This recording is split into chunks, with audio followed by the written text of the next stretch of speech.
Hello everyone, আসসালামু আলাইকুম viewers. আজকে আপনাদের সাথে শেয়ার করব চিকেন কারির রেসিপি। আলু দিয়ে এই চিকেন কারিটা এত মজা হয়ে থাকে যা বলার বাহিরে। হোয়াইট রাইস, পোলাও রাইস, খিচুড়ির সাথে একবার রান্না করে খেলেই বুঝতে পারবেন কতটা মজা হয়ে থাকে। যারা নতুন রাঁধুনি এবং ব্যাচেলার আপু ভাইয়াদের কথা মাথায় রেখে আজকের এই রেসিপিটি শেয়ার করছি। আশা করব আমার ভিডিওগুলি আপনাদের ভালো লাগবে। ভালো লাগলে পেজটাকে অবশ্যই ফলো দিয়ে আমার সাথেই থাকবেন। একটা ফ্রাই প্যান বসিয়ে দিলাম, 1 কাপ পরিমাণে কুকিং অয়েল দিয়ে দিয়েছি, কিছু গরম মশলা দিয়ে দিলাম, দিয়ে এখন হালকা ব্রাউন করে 1 সেকেন্ড এগুলোকে ভেজে নিব। এখন দিয়ে দিলাম 1 লার্জ অনিয়ন চপ করে নিয়েছি, এটাকে আমি এখন একটু হালকা সতে করে নিব। আর চিকেনটা আমি নিয়েছি এখানে থাই পিসটাকে আমি ছোট করে কেটে ভালো করে ওয়াশ করে পানিটাকে ঝরিয়ে নিয়েছি। এটা ব্রয়লার চিকেন, আপনারা যে কোনো চিকেন নিতে পারেন, লেগ, থাই, বুকের মাংস সেম প্রসেসিংভাবে রান্না করতে পারবেন। তো অনিয়নটাকে আমি 1 মিনিট সতে করে নিয়েছি। এখন দিয়ে দিব চিকেনগুলোকে দিয়ে অনিয়নের সাথে ভালো করে ফ্রাই করে নিব।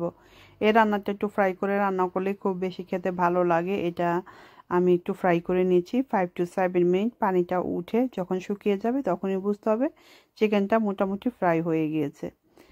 দেখতেই পাচ্ছেন কতটা পরিমাণে পানি উঠেছে। এখন পানিটাকে আমি শুকিয়ে নিব। চিকেন থেকে পানিটা যখন শুকিয়ে আসবে এখন আমি দিয়ে দিব মিডিয়াম সাইজের 1 টমেটো আর দিয়ে দিব জিঞ্জার গার্লিক পেস্ট। এখানে আমি 1.5 টেবিল চামচ ইউজ করেছি টিস্পুনের। দিয়ে ভালো করে আবারও এগুলোকে ভালো করে মিক্স করে কষিয়ে নিব 2 to 3 মিনিট। যখন জিঞ্জার গার্লিকের পেস্টের স্মেলটা চলে যাবে তখনই আমি অ্যাড করব এখানে সব স্পাইসি, বেসিক স্পাইসি আমি ইউজ করব যেগুলো আমাদের হাতের কাছেই থাকে, সেগুলো দিয়ে একটা মজার চিকেন কারি রান্না করতে পারবেন। প্রথমে salt for taste, turmeric powder 1 teaspoon, chilli powder 1 teaspoon, এখানে আমি হট চিলি পাউডার ইউজ করেছি, coriander powder 1.5 teaspoon, coriander powder 1.5 spoon, সব কিছু দিয়ে ভালো করে মিক্স করে নেব। আর এখানে আমার চিকেন আছে 1.5 কিলো। সব কিছু দিয়ে এখন ভালো করে আমি এই মশলাটাকে কষিয়ে নিব চিকেনের সাথে। 7 to 8 মিনিটের মতো সময় লাগবে ভালো করে আমি মশলাটাকে কষিয়ে নিব। তারপর আমি অ্যাড করব এখানে হট ওয়াটার।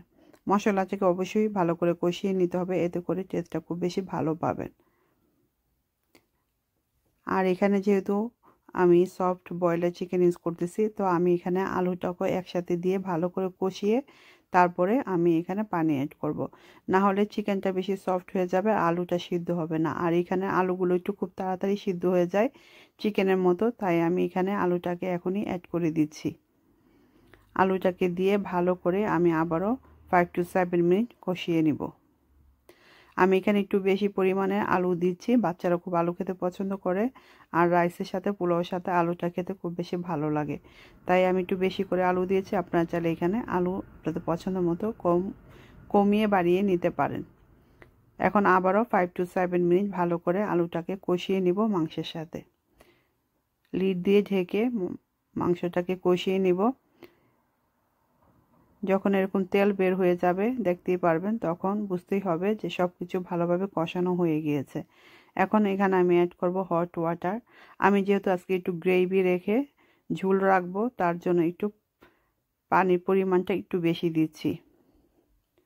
আপনাদের পছন্দ মতো পানিটা দিতে পারেন, কম বেশি ঝোল যদি খান। যেহেতু আমি আজকে খিচুড়ির সাথে সার্ভ করব, তার জন্য একটু ঝোল রাখবো। খিচুড়ির সাথে একটু চিকেনটা ঝুলি হলে ভালো লাগে, তার জন্য আমি এখানে ঝোলটা একটু পরিমাণে বেশি দিয়েছি। এখন লিড দিয়ে 10 to 15 মিনিট ওয়েট করব। 10 to 15 মিনিটের ভিতরে আমি 2 একবার এর ভিতরে এগুলোকে মিক্স করে দিয়েছি।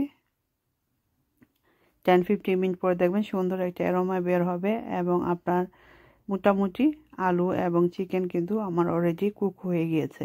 এখন পানিটাকে আমি আরেকটু শুকিয়ে নিব, গ্রেভিটাকে আরেকটু থিক করব, তার জন্য আমি একটু বসিয়ে রাখবো আরও 10 to 15 মিনিট। আর আমি অবশ্যই সল্টটা টেস্ট করে নিব যে সব কিছু পারফেক্ট আছে কিনা, এর ভিতরে যদি লাগে আমি তাহলে সল্টটা অ্যাড করতে পারবো।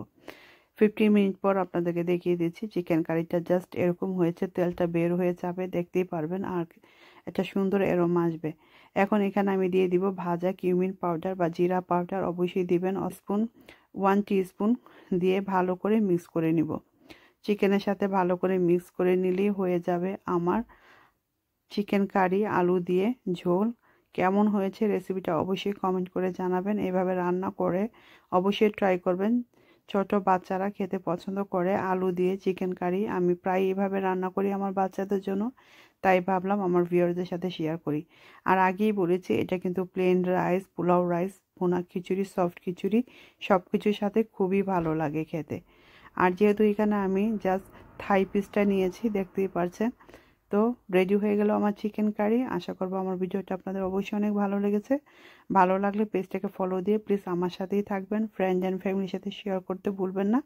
আমি চেষ্টা করব সপ্তাহে 1 থেকে 2টা রেসিপি বা ব্লগ আপনাদের সাথে শেয়ার করার জন্য। আর রিল আর পিকচার তো অবশ্যই থাকবে আমার পেজে।